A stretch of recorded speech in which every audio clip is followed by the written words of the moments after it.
లక్ష్మి గారు, సో మీరు చాలా సోషల్ వర్క్స్ చేస్తూ ఉంటారు.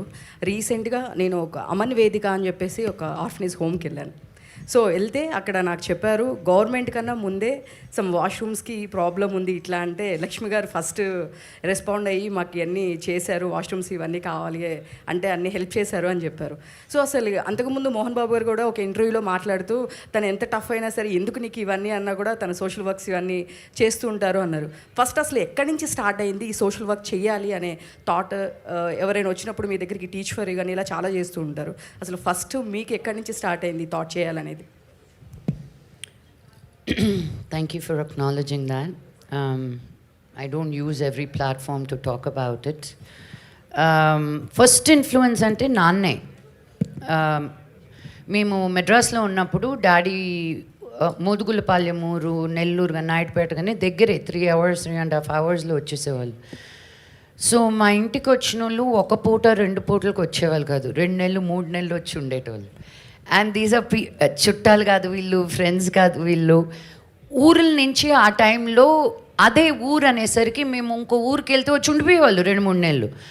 మళ్ళీ వాళ్ళు వెళ్ళేటప్పుడు మా నాన్నకి ఏమేమి అడిగేటోళ్ళు, మా ఊర్లో అది చేయాలనుకున్నాను, నా ఇంటి ముందు ఇది కట్టాలనుకున్నాను, నా ఇంటి లోపల అది పెట్టుకోవాలనుకున్నాను.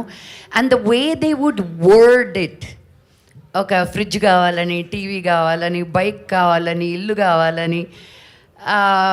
సో నాకు అర్థమయ్యేది కాదు. మన ఊరికి పోతే అబ్బాయా ఎవ్వరికి తెలియకూడదు, నా దగ్గరే ఉందన్న అలా వస్తానే మన బాగా అనిపించాలా అంటే ఏందనిపించాలా డైరెక్ట్గా అడిగేవాళ్ళు కాదు.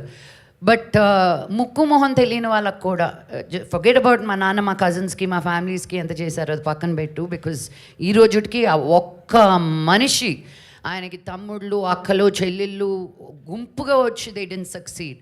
ఆయన ఒక్కరే వచ్చి, ఆయనే కాకుండా ఆయన చుట్టుపక్కల ఉన్న ఊర్లన్నింటినీ కూడా బాగు చేశారు. ఆయన ఎంతవరకు చేయగలుగుతారో అంతవరకు. ఈ రోజు వరకు విద్యానికేతన్ ఇన్స్టిట్యూట్లో 25% free education irrespective of the cost and creed.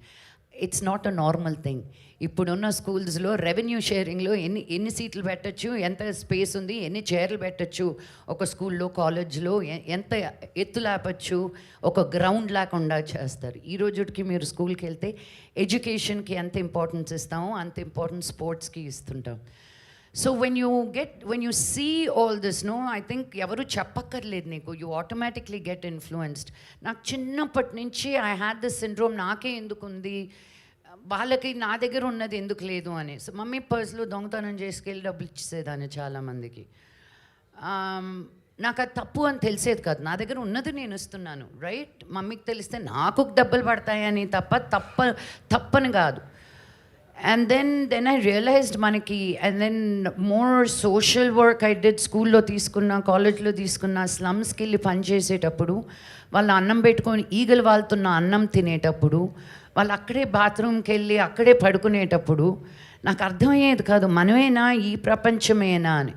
So when I think in my 10th standard I decided, నా వల్ల ఏదైతే ఈరోజు నేను ఏం చేయగలుగుతాను ఎవరికైనా సరే. So every single day I do something. And ఇలా పేపర్లో వచ్చేది ఇవన్నీ, it is not even the tip of the iceberg. మనకు అన్నీ పనిచేసేటప్పుడు మన మైండ్, మన చేతులు, మన కాళ్ళు, it is your innate responsibility as a human being. ఒకరికి దాహం అయితే మంచినీళ్ళైనా పోయాలి, that is basic human courtesy. ఇంకా దాన్ని మించి మీరు ఏం చేయగలిగితే అది దేవుడి blessing. But I think you have to pay it forward for everything that you have in your life.